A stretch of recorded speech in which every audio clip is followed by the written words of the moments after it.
Hi guys, ஏன் தெரியுமா என் hobby இவ்வளோ எக்ஸன் போடுறாரு? என்னன்னு சொன்னால், அவங்களோட உம்மாவும் தங்கச்சியும் இன்றைக்கி சர்ப்ரைஸாக வந்து இறங்கிட்டாங்க. அதுக்கு ரொம்ப ஹாப்பி ஆகிட்டாங்க. அவங்களுக்கு மட்டும் இல்லை, எனக்கும் ரொம்ப ஹாப்பி ஆகிடுச்சு.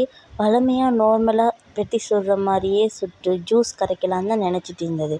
என்னோடய மாமி வந்து சுட்டி அதை வந்து ஸ்பெஷல் ஆக்கணும் அப்படின்றதால நான் வந்து கட்லெட்டும் செய்யலாம் அப்படின்னு வந்து நினச்சிருந்தேன்.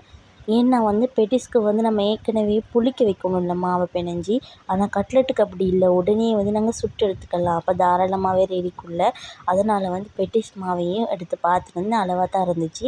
அப்போ கட்லெட் கொஞ்சம் பொரிச்சு எடுக்கலாம் அப்படின்னு வந்து ஏற்கனவே இருந்த சிக்கனை வந்து பிச்சு பிச்சு எடுத்து வச்சுட்டு ரஸ்க்கு தூள் அவிய வாங்கிட்டு வர சொல்லியிருந்தேன் கட்லெட் செய்யலாம் அப்படின்னு. அதுக்கப்புறம் கஞ்சி வாளியில் எடுத்தாச்சு.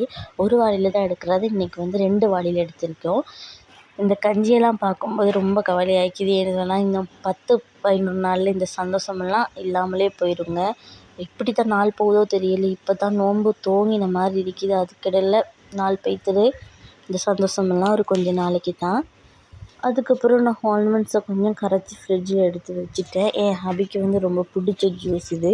அதனால் அவர் குடிப்பார்ல, அதனால் வந்து கரைச்சி வச்சுட்டேன். கட்லெட்டை வழமையாக செய்கிற மாதிரியே செஞ்சேன். அதை வந்து நான் வீடியோ எடுக்கலை. ஏன்னு சொன்னால், நான் இதுக்கு முதவே 2, 3 வீடியோ வந்து கட்லெட் செய்கிற மாதிரி போட்டிருக்கேன். அது மட்டும் இல்லை, சாய்பாபா வேறு அழுதுட்டு இருந்தாங்க. ஸோ எனக்கு எடுக்கிறதுக்கே கிடைக்கல. அதுக்கப்புறம் பெட்டிஸ் அம்மா செய்ய ஆரம்பிச்சிட்டாங்க. முட்டையை வச்சு வழமையாக செய்கிற மாதிரியே பெட்டிஸ் செய்ய ஆரம்பிச்சிட்டாங்க.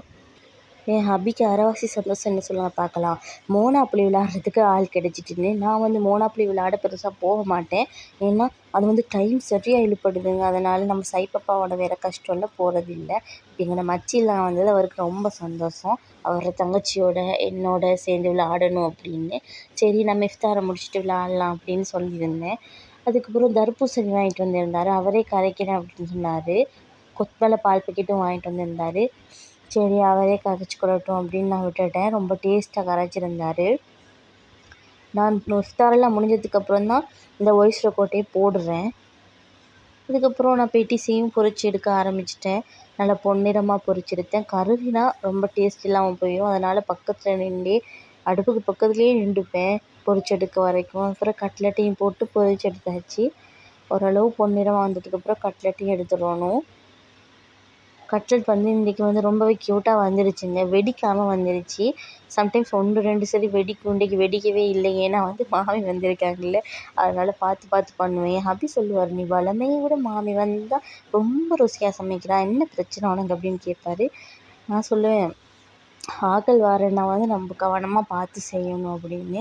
பெட்டிஸ் 1, 2 மாதிரி வெடிக்க ஆரம்பிச்சிட்டு, சரி அதை நாங்கள் சாப்பிட்லாம் அப்படின்னு கட்லெட்டும் ரொம்ப அழகாக சுட்டு எடுத்தாச்சு. என் ஹபிக்கு கட்லெட்டை பார்த்து ஒரு ஷாக்கிங்காக வேறு ஆகிட்டு. அதுக்கப்புறம் என் ஹபி தர்பூசணி நல்லா அழகாக கரைச்சிருந்தாரு, வாட்டர்மெலன். அதுக்கப்புறம் அல்ஹம்துலில்லாஹ்னு 21வது நோன்பு இஃப்தாரையும் வந்து நாங்கள் எல்லாருமா ஒன்றா இருந்து சேர்ந்து முடிச்சிட்டோம்.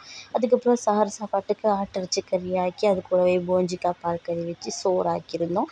இப்படி தாங்க இன்றைய நோன்பு டே போயிட்டுருச்சு. ஓகே, எல்லாருக்கும் வந்து பெருநாள் வேறு வருது. பெருநாள் ஷாப்பிங் வீடியோ வேறு நாங்கள் போடணும். ஓகே, இதோட வீடியோ முடியுது. என்எஸ் ஃபேமிலி சேனல் பிடிச்சிருந்தா மறக்காமல் சப்ஸ்கிரைப் பண்ணுங்கள். பாய் பாய்.